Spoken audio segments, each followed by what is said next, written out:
Hello, everybody, and welcome to your favorite sports stream. This is Point of View. I am Bobby Munson, and joined by a couple of my wonderful friends right beside me.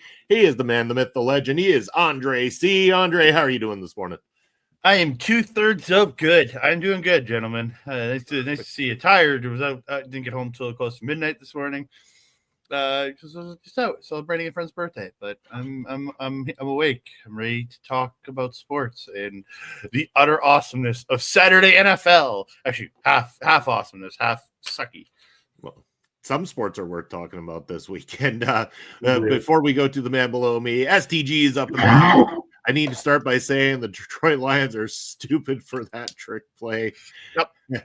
And congratulations to Washington. Hell yeah. Well, congratulations to Washington. Absolutely. What a game.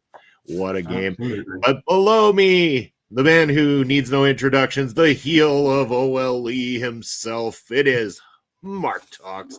How you doing, Mark? It's so true. I think it has been discovered over the past few days, especially doing Making an Impact Now, the new show on Fridays with Astrid and Brett, that I am the heel of OLE with some of the stuff, which I fully take. But I wanted to show this before we get any further. Tonight, I will be going live on OLE to do the Genesis review. And there's a certain superstar that is also watching tonight as well. Mr. John Cena himself has tweeted out WWE and TNA for the world to see, which means only one thing and one thing only. John Cena's coming to Genesis. It's John Cena. Absolutely. Santino Marella is the GOAT. I need to see, before John Cena retires, Santino Marella and John Cena face to face one last time. That is it. But no, yes, doing Genesis tonight. We've got lots to discuss, especially with the Detroit Lions. Jared Goff not understanding how to throw to his own wide receivers. Not his running back doesn't know how to throw a ball, but still used it. And still coming off their offensive coordinator, Ben Johnson, still going to get a head coaching role because they've done absolutely miracles this season to get to where they are. Reading decided not to turn up at all yesterday. I went to the game yesterday. But not the United turned up either this morning. So no, you lost by the same amount as what we lost yesterday. Yep. So we both know how to lose 3-1. So we've had a bit of a bad day. And also it has been a record-breaking contract for a Premier League striker in Erling Haaland. But we'll get to that in a few minutes. But I know that Andre is itching to talk about last night's NFL action. Talk your footy. Talk your footy. It's fine. I like listening to the footy talk. It's interesting to learn.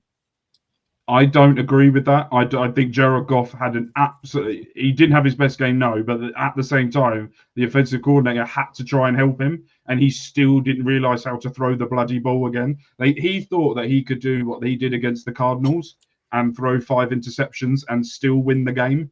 But what he doesn't understand is, there was a stat that was said on last night on Sky Sports when I was watching it. And what they said was that Jared Goff has got a 1-4 record against a Dan Quinn defense, and not only that, there is the first time that someone has thrown, I think it's 5 interceptions. It was against Arizona and won the game, but this was one of the times that the Lions, who had the highest ticket in their Lions history of $800 a ticket for the game against Washington last night, and fumbled it. And I will not blame the offensive coordinator for that, because at all, that was Goff deciding that the lights were too big and bright for him and couldn't understand what to do. I know Andre just saw the highlights of it because I know you were out yesterday. But what were your thoughts? I only saw the fourth quarter live, but watching the highlights last night, and I watched it last night when I got home, and I watched the highlights again this morning. Like, dude, it's kind of insane. Like a guy of the caliber of Jared Goff to make the mistakes that he did in this game is crazy. Don't get me wrong, the offensive coordinator made some less than stellar calls during this game. It's simple as that. But again, you look at it and you're like, how are you throwing 5 picks like that? And a couple of them, yeah, they were kind of like, oh, they scooped them out of nowhere on a couple of those picks. They were pretty much like just came out of nowhere, picked them off. Yeah. But a couple of them were pretty like, dude, why did you throw it there? Like the person was fully covered. You don't throw it there. Like it's just simple. And I'm like I'm sorry, people from this afternoon, it was a perfect example. In the afternoon was a perfect example. Was Patrick Mahomes he for some reason when he's linking up with Kelsey, he can throw into as much coverage as he wants. Kelsey is coming up with that ball. There's an innate magic there. Goff does not have that magic with any of his receivers or his tight ends. It does not matter. The only thing that got the Lions, if you're looking back throughout the season, was the trick plays. But not only that, the running backs, Sonic and Knuckles, as they've now branded themselves out, they really put Lions on their back and they went for it. And they did not cheat. They did not. Jamar Gibbs, absolutely. Both of them were. It was a brilliant game. And also, what I will say is there was a couple of calls in the Chiefs game on Patrick Mahomes that wasn't. The referees and I was like, "Why are you calling that?" And it wasn't when he was running, scrambling over the field, and then he decides to slide, and the 2 guys hit for him. Yeah, which was perfectly legal, and him getting that 15-yard penalty was bullshit. I'm sorry, that was bullshit.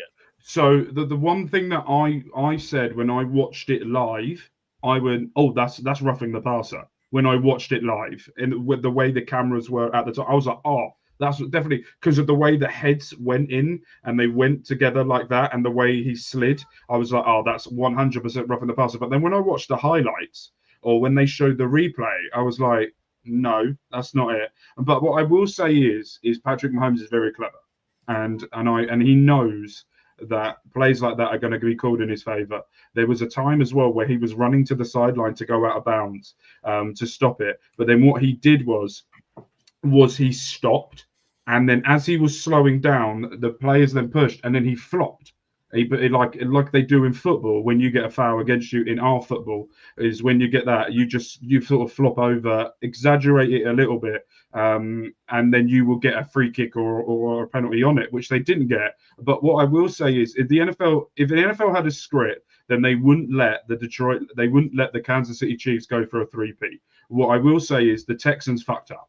They massively fucked up in that game, because not only could they not kick the field goals, if they kicked those field goals, which, by the way, people are saying, oh, they shouldn't have got the penalties, all this, all that. Yeah, they would have won the game if they kicked the ball right? Yeah. Not only that. You miss like that? Dude, I'm sorry. That was a bad miss. When they scored the ball just went right after his foot. Like, you could see it go straight, and you're like, oh, and then it went more. And I went, whoa, what happened there to that ball? Again, you need to play Arrowhead is open. You need to play to the wind. You need to know where the wind is, dude, motherfucker. But if they wanted the Chiefs to win, they would have given more. They would have made it a lot. Yeah. But then at the same time, you can't keep going. The NFL wants Swift. No, that's just an easy answer for a cop out of something that you just, because it's not going your way. It's like with Manchester United fans going, "This is the worst thing in the history of known to." No, there are clubs that are actually going bankrupt, and there are clubs that are going out of business. Calm down, you've lost a few games from that, and it's the same with the NFL. It was there for Houston to win it, and they couldn't get it done. Their offensive line screwed CJ Stroud because he got injured about 2 games in, because they didn't know how to stop it. It is not facts, because if it was facts, then it would have been investigated and stopped. It is a cop out. She brings in casuals, absolutely. So what is she meant to do then? She's there. Last night, my daughter sat and watched the NFL last night for a quarter, even though it was her bedtime, but I made her do it. Go to bed after the first quarter, because she sat there and she watched the NFL to see Travis Kelce, because she knew who he was. She knew nobody else. And not only that, she wanted to see where Taylor Swift was. That was it.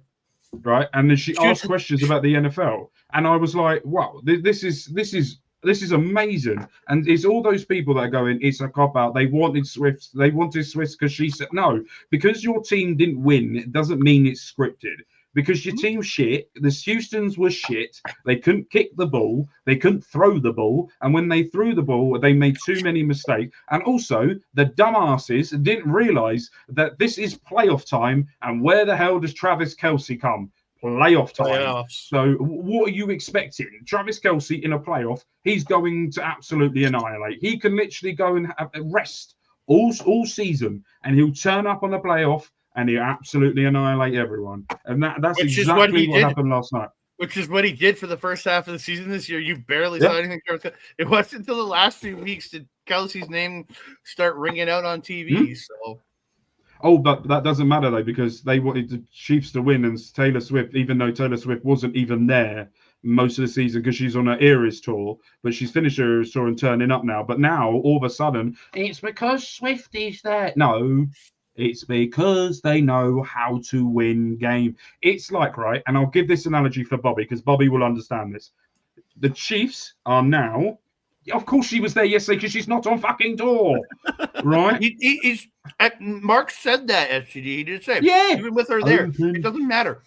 The Chiefs are just a level above everybody else. Right. STG, right? Get your head out of where it's currently saying, right, and think. Mahomes gets his calls. Why? Because he's one of the best. Why? Because he knows how to play the referee. And I'm going to put this in Bobby's terms. Chiefs are right now what Manchester United were under Sir Alex Ferguson. You had the 95th minute. You had unlimited added on time when Manchester United were in charge. Fergie time for a reason, man. Absolutely. Fergie time all the time. Either your player got slightly tackled, it was always a red card to someone else. And all of that type of thing. He's a magic man.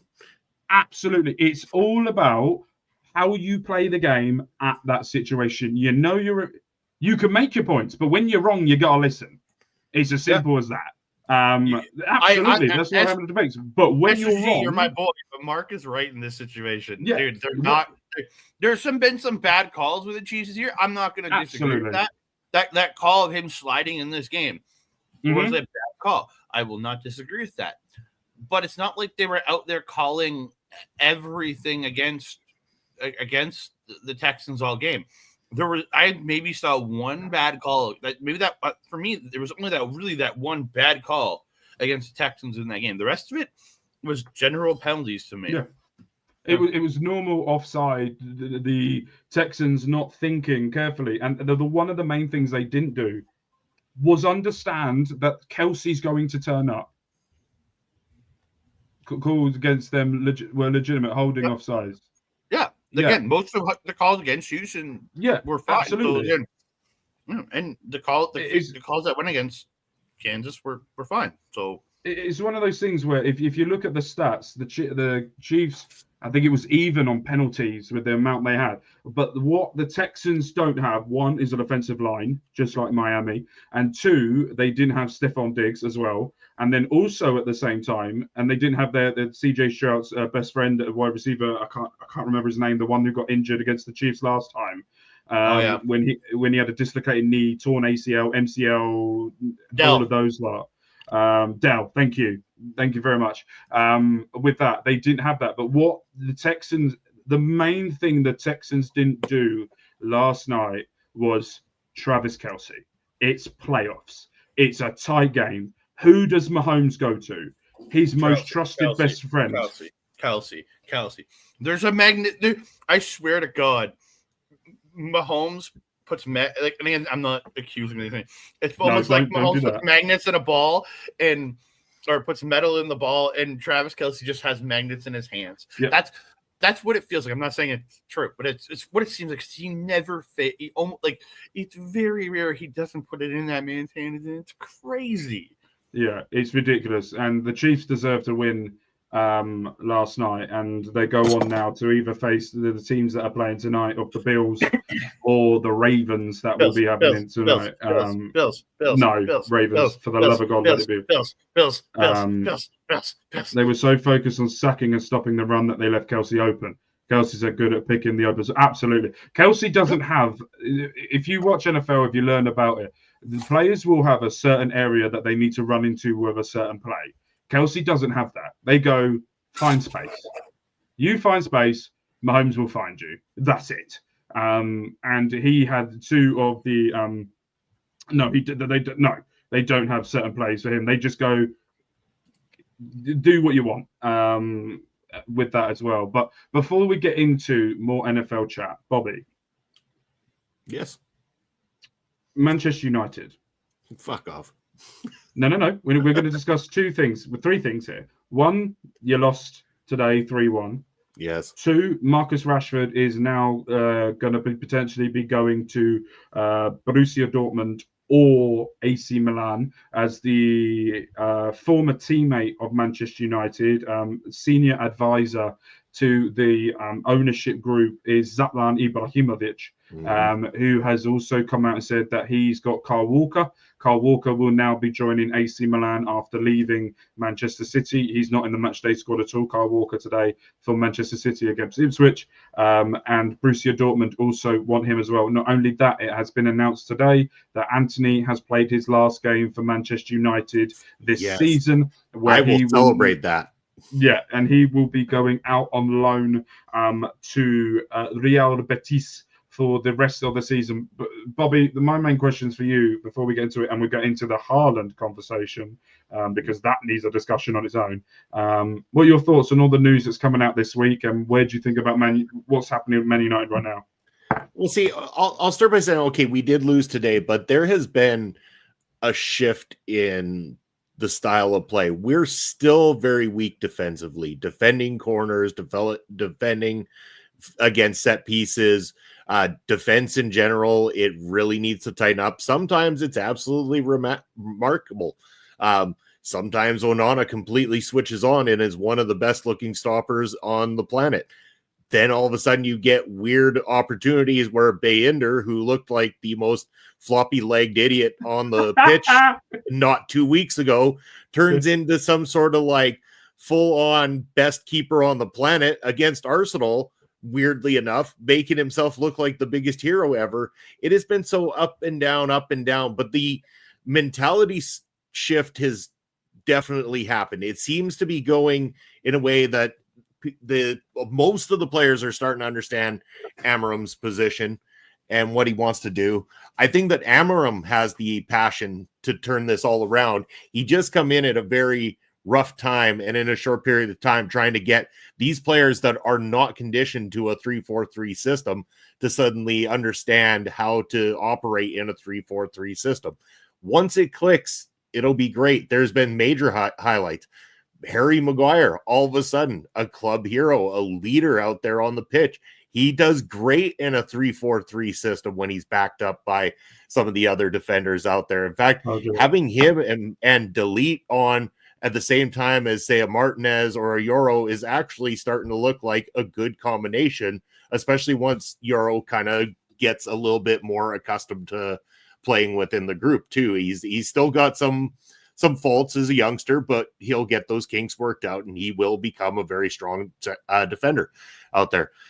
Other highlights, Amad Diallo, brilliant man, gets his big ass contract extension and he deserves every damn penny of it. He saved us against Southampton. We almost lost to the bottom team had it not been for Amad Diallo. You beautiful, beautiful man, you.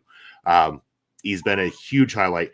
Now, I mean, there's argument about that they want to possibly sell Manu, possibly sell Garnacho, and that's to kind of help with, again, they're in a situation where they can't really spend because they have not had a good bunch of seasons in it, and they have spent too much in the process. So to coincide with fair play in terms of the spending, they have to get people off the docket, and selling homegrown talent like Manu or Garnacho from the youth academies.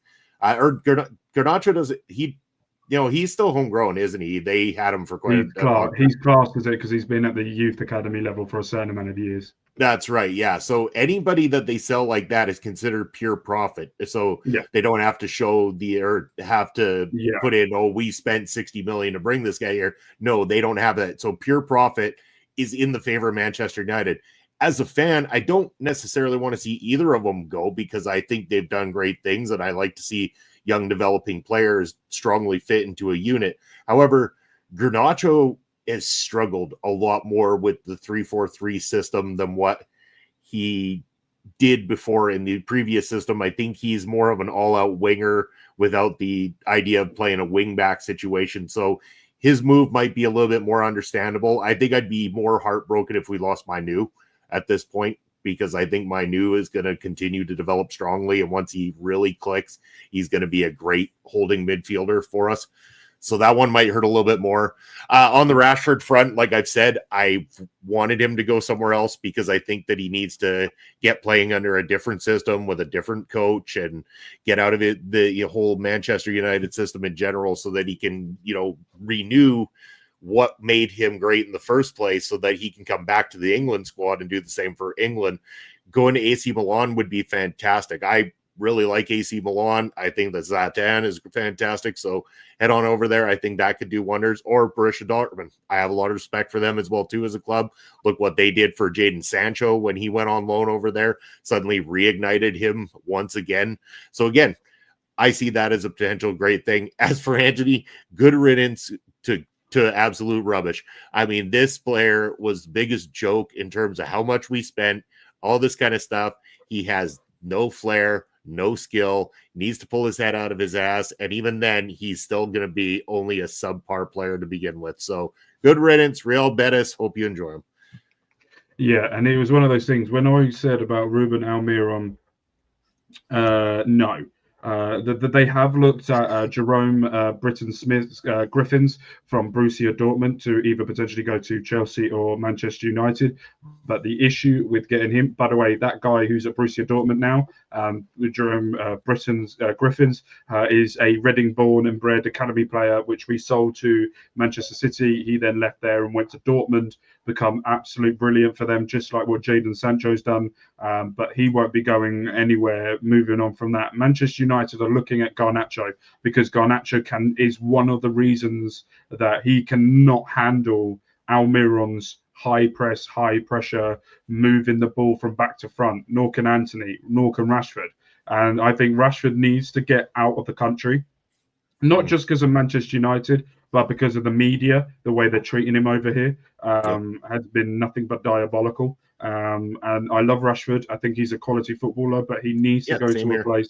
And if you're going to go to a place, not being funny, Borussia Dortmund, the fans are going to love you. They're going to bring you into them. They're going to make you feel like you're one of their own. They're absolutely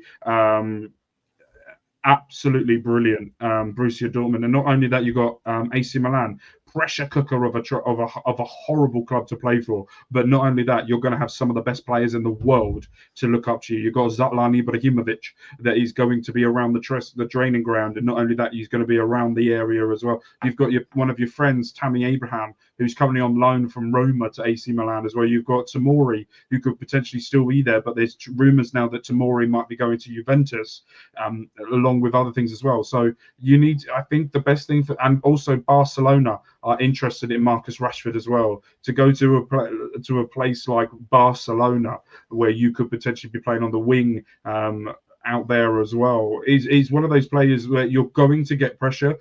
Barcelona is another horrible place to go for fans and for the media. They are so critical of everyone. AC Milan is a little bit less, but Borussia Dortmund, because the fans own the club, they've got 50 versus 1, where they have the majority of the say. And if anything happens, it has to go through the fans anyway. So for him to go to that type of club means that the fans want you as well. If you go to any Bundesliga club, but as I said, 3-1. The one thing Manchester United need to realise, and I think you're doing it as well, is this season's a right out for you. You can't be thinking about this season as doing anything with importance. What you need to do is, the main thing for Manchester United now is to get rid of the shits, is the players that are not there, that cannot do Ruben Almiron's style of play. Ruben Almiron is one of the best coaches in the world, one of the best young coaches in the world of football. And if you get him, look at what he done with Sporting Lisbon. If you look at Sporting Lisbon right now, after Ruben Almiron left them, they signed a new head coach and sacked him in a month. because they weren't doing what Almiron had installed in that club. So they already sacked him. They've got another manager coming in already. So you can tell by a man of how he leaves the club behind.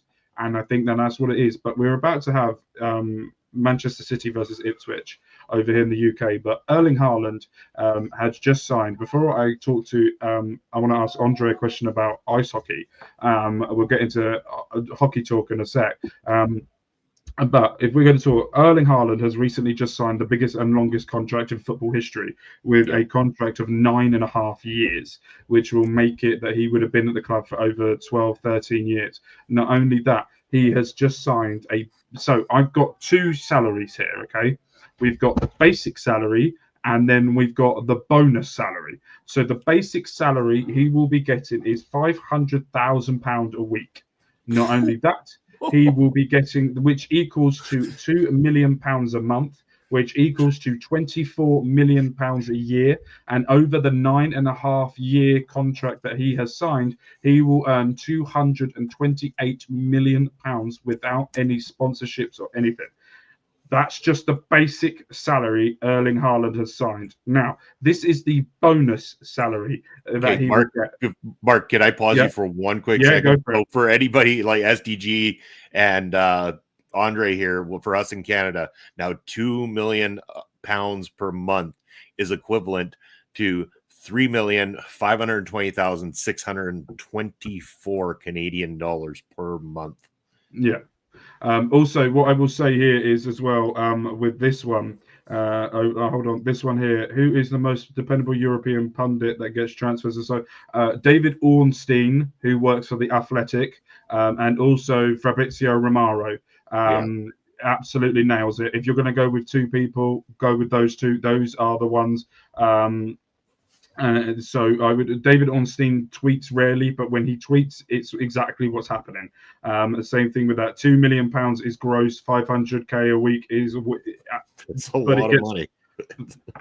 There's more. There is more. So that's his basic salary. If he gets his bonuses and all of that, his contract will now rise to, this is his bonus salary, £800,000 a week, which equals to £3.2 million a month, which will equal to £38 million a year. And over the 9.5-year deal, he will be getting £364 million. That's his Manchester City contract, which doesn't mean that he can go out. And also in the year 2029, there will be a release clause in his contract that any club around the world could potentially want to buy him. And then the release clause for that is £300 million for you to buy Erling Haaland for that. It's just... It's absolutely mental. I saw that and it was just my daughter some way is now crawling along the floor. What are you doing? What have you done? Try to put my headphones. You didn't put them in your bedroom last night, you plonker. Okay. I just see you crawling around underneath me while I was reading out there. But yeah, so that is Erling Haaland's basic contract at Manchester City at the moment. So what I wanted to get was Andre's instant reaction to this and his thoughts, and the chats as well. Andre. Andre, he's muted. Sorry, I was eating chips, so I muted myself. So you're telling me this asshole's making over $50 million a year? Yeah. Yes. Wow. Yeah. Like, I understand football. There's football players and basketball players over here that make that level of money. But fuck, man. Like, I hope. And is this dude is this dude said he's gonna donate some of this money to charities or something?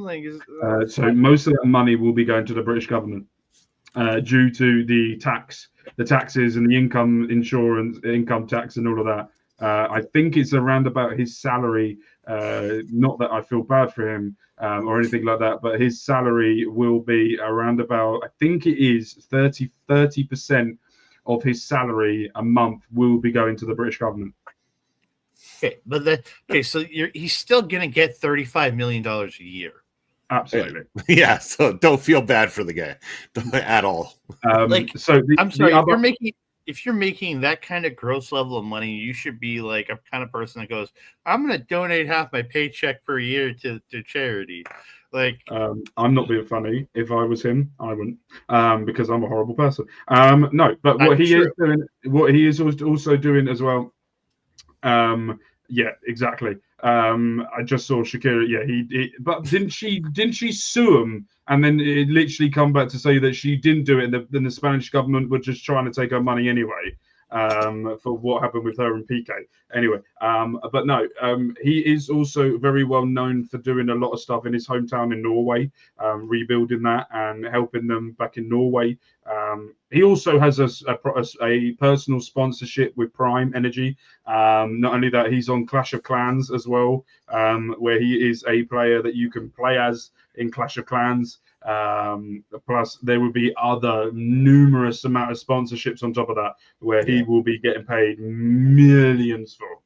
Well, just think any of the different sponsors that are going to want him, like, say an Adidas or something along those lines. You get one commercial, anything like that. That's all money made outside of that. Plus then your call ups to the national team and everything that puts you more in the spotlight, more in the headlines. So that's just his basic Manchester City contract. That has nothing to do with everything that he's going to pull in from every other aspect. This guy is getting one of the biggest sports deals on the planet to date. Fun fact as well, with his basic salary, in a year's time, he could buy Reading Football Club. You would let him do it, wouldn't you? Will he? Is that the question? Bobby, I'm not being funny. I would have Vladimir Putin buy Reading Football Club at this point, or I would have Donald Trump and Elon Musk. That's how desperate I have got that I would rather, do this dance on a match day so my club survives than anything else at this point. Not gonna lie. That's desperation right there. Yes, it could be the right. Very much so. But if Trump buys it, he's going to rename it the Reading Trumps. So happily, I'll take it. We'll survive. I don't care anymore. I just want my club to survive. That is it.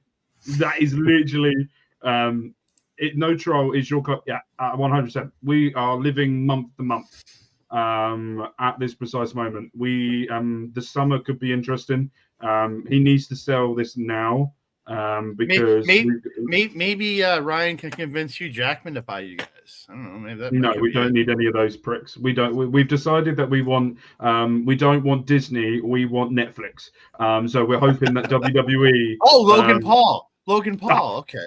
Or Logan and Jake Paul can buy it.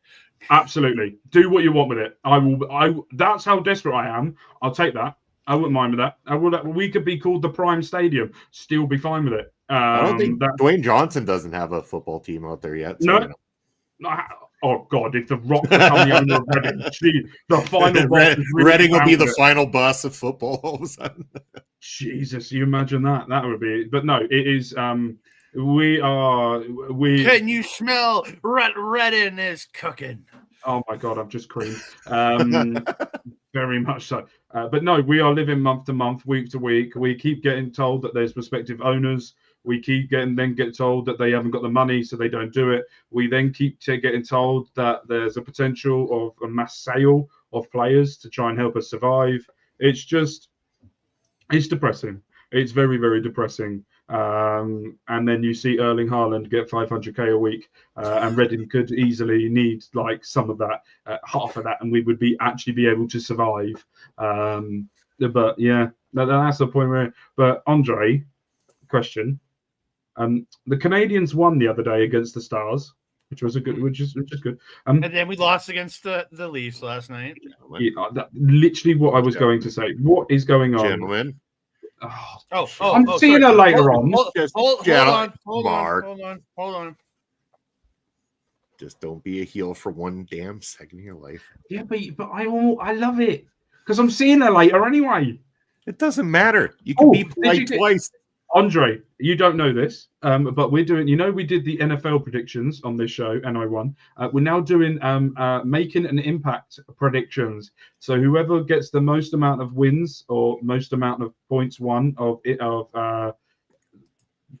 correct match wins throughout the whole of 2025. We will see the winner, and then there will be punishments and all of that. So I've turned the predictions I did here into making an impact, which took me several hours the other day.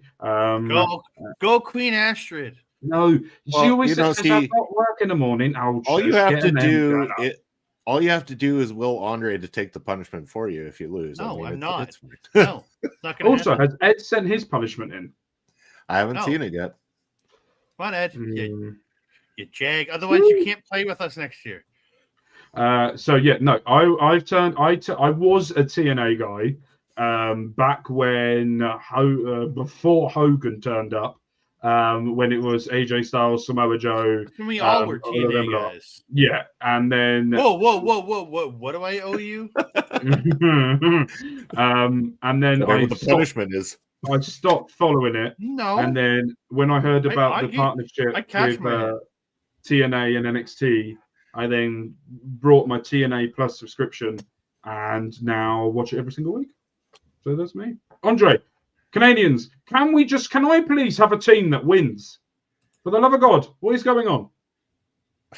Again, we're clawing our way into the wild card. We're just outside the wild card race. We're only a couple points back of the wild card. So but honestly, I want them to bomb and get a good draft pick is what I really want. But they're not doing that. So I guess we're clawing for a wild card. Again, hockey this year has just been a real roller coaster of emotions of these Montreal Canadiens just not doing what I tell them. Like at the start of the season, I was like, bomb it out, just get a good draft pick. But no, they have to do just well enough to not be the worst, and it just makes me mad. Like the Leafs are doing just well enough to get themselves to look good into the playoffs, so they can lose in the first round. Yes. Exactly what the Leafs are at the top of the Atlantic Division. Yes, they are. They're on 60 points. But that's not impressive. That's not that impressive though, if you really think about it. So at the top of the Atlantic is Toronto with 60, Florida with 57, and then TB. Who the fuck is TBL? They got like Tampa Bay Lightning. There we go. Tampa Bay Lightning. I ain't got a clue. And they're on 53, and then I think it's Washington top on the Metropolitan with 67 points, and then some team called NJD, New Jersey Devils. Yep, is that a team? You got it. I believed in you. Right, CAR, and they got a weird that logo means nothing to me. The Carolina Hurricanes. That's not a hurricane on their logo. That's a load of crap. It's a hurricane from the top. What a load of shit logo. They need to sort that logo out. Right, okay then. It's like what a hurricane looks like on a radar map. That's what the logo is. Oh, that's very sad. CBJ. I'm going to call it Carolina Blowjobs. No, Columbus Blue Jackets. Okay. And then I think the OTT is Ottawa. Yes, you got it. Yes, the over the top, or is it over the top? Is the YouTube company? OTT, their logo is horrific as well, and then Boston. It's a senator. It's horrible. They're on 50 points. The Carolina Blowjobs are on 51. Boston are on 50, and the Montreal Canadiens are on 48, 2 points off. With your points, is it 3 points for a win? No, those 2 for a win. One. Is it 2 for a win? Yeah, one for an overtime loss. Yeah. If you lose in overtime, you still get a point because again you've broken the full 60, and then nothing for a straight up loss. So there is no way that you can draw in hockey. No, again we have it's usually a 5-minute overtime, and then you go to shootout, and because it guarantees a winner no matter what. Yeah. All right. Didn't know that. Also, the Carolina Blowjobs are now my favorite team. Yeah, but not from Carolina. But they're from Ohio. It's teams in Ohio, not in Carolina. They go to Hawaii.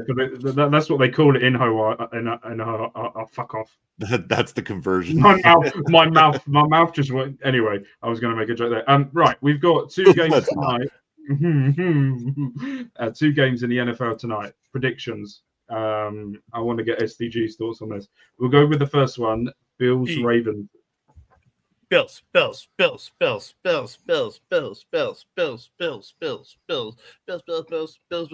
the only one of us that picked the Commanders to win, but I did pick the Texans to win too. So yeah, you were dumb. Literally, as I saw you write that message, I was really tempted to write back to you going, "STG's here. You don't need to be so stupid." So that was a temptation.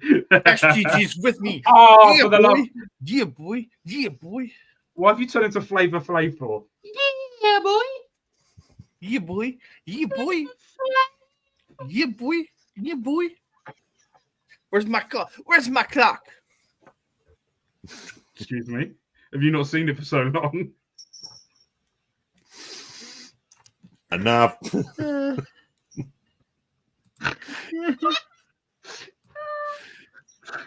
Moving on, the other game of the Rams and the Eagles. Yeah, boy. Yeah, boy. Yeah, boy. Eagles fly, Eagles fly. Yeah, boy.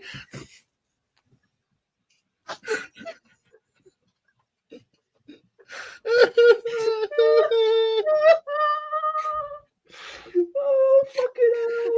Wow. Oh, I'm actually crying. Oh, my God. Yeah, boy. Fly, Eagles fly. Yeah, boy. Yeah, boy. Fly, Eagles fly. Yeah, boy.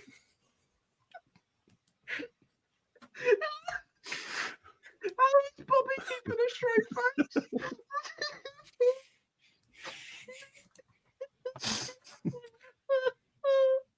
Yeah, boy. 2/3. Yeah, boy. 2/3 Flavor Flavs. 2/3. Yeah, boy. 2/3. Yeah, boy.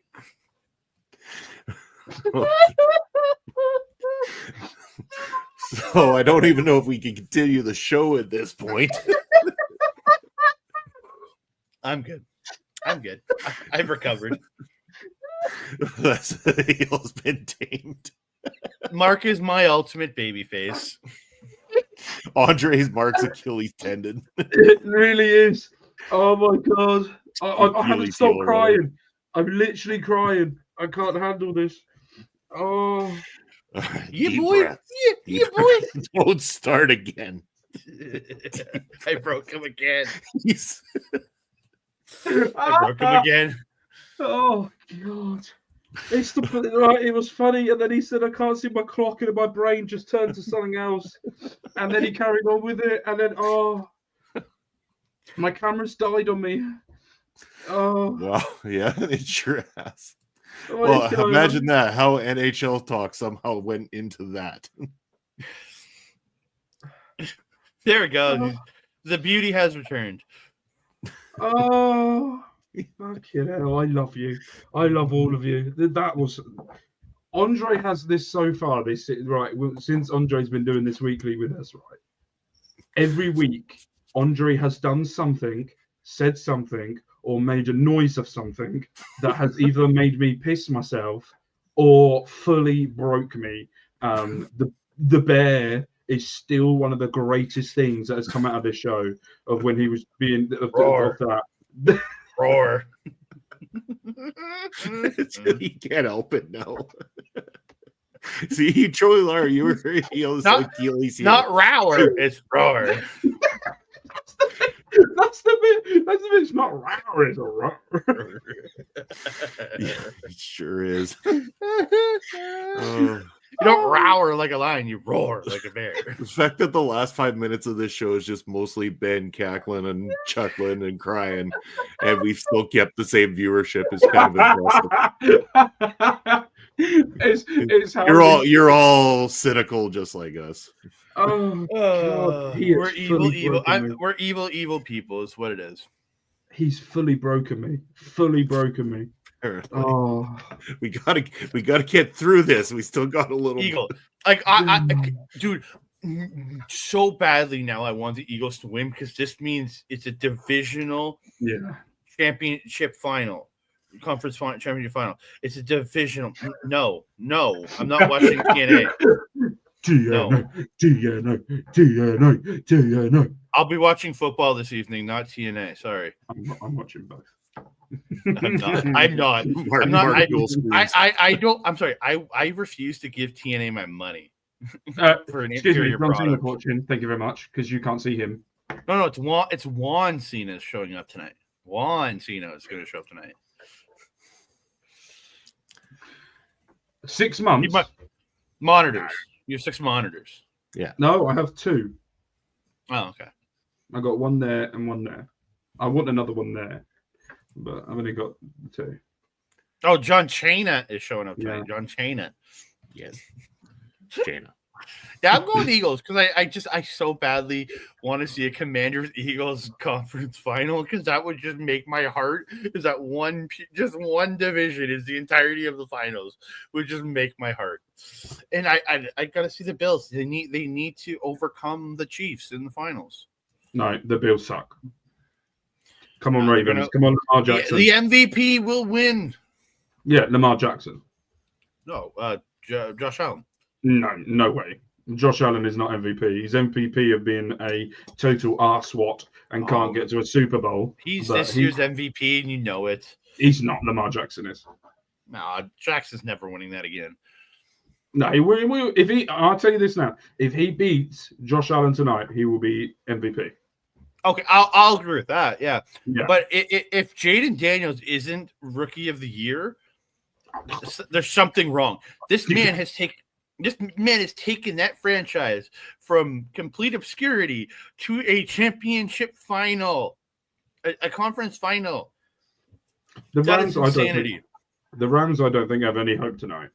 I think if you've got a Saquon Barkley that's going to go absolutely ham, you've got a Jalen Hurts as well. You've got AJ Brown as well. That's on there. There's too much going into the Eagles' favor than there is the Rams. Yeah, they've done it before, but to be fair, that reminds me. I need to text my friend saying "Go Eagles" to piss him off because he's a big Rams fan.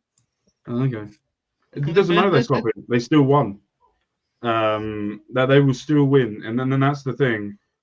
Absolutely not. Oh, okay, that's fine. But I do want to see Washington versus Eagles because when they did Washington versus Eagles recently at Washington, Washington come from behind after Jalen Hurts got injured, and it was an absolutely brilliant game to watch. So that could be fun. And then seeing the Ravens versus the Chiefs for the AFC Championship would be good. And it'd also be interesting as well with the Bills. If they do beat the Ravens tonight, if he can actually overcome Mahomes, because I don't think he can. There is no way I can see the way that the Chiefs are winning, them losing that type of game. So I think the way the Bills won it as well. Absolutely, yeah. I know there's only 2, Washington and Buffalo. Yeah, you gone to for one of the teams is good you picked for. The other ones are part of dog crap. Fully hate Buffalo. And do you know what the worst thing I hate about Buffalo as well? Their stadium. How it's always full of friggin' snow and it's always throwing snow. It's just stupid. Get a roof. You know you're in a snowy area. Get a roof. And even they're getting a new understanding. They are a division rival. That's why I hate them. At the same time, but even with them, they build their new stadium. They're still not getting a roof. You've got snow. Just build a roof, you twonks. Anyway, rant over about a roof. All right. I hate the Bills. Well, guys, anything else that you want to get off your chest about sports this week? Sports are good. Sports are good. Sports are good. Sports are friends. Go sports. No. I've just got to try and now calm down and try and stay awake after thinking about Andre's clock. Of course. Where's my clock? Where's my clock? Oh yeah, 100%. I agree with what. Yeah. Yeah, boy. Okay. I can't do this anymore, Bobby. He's fully crazy.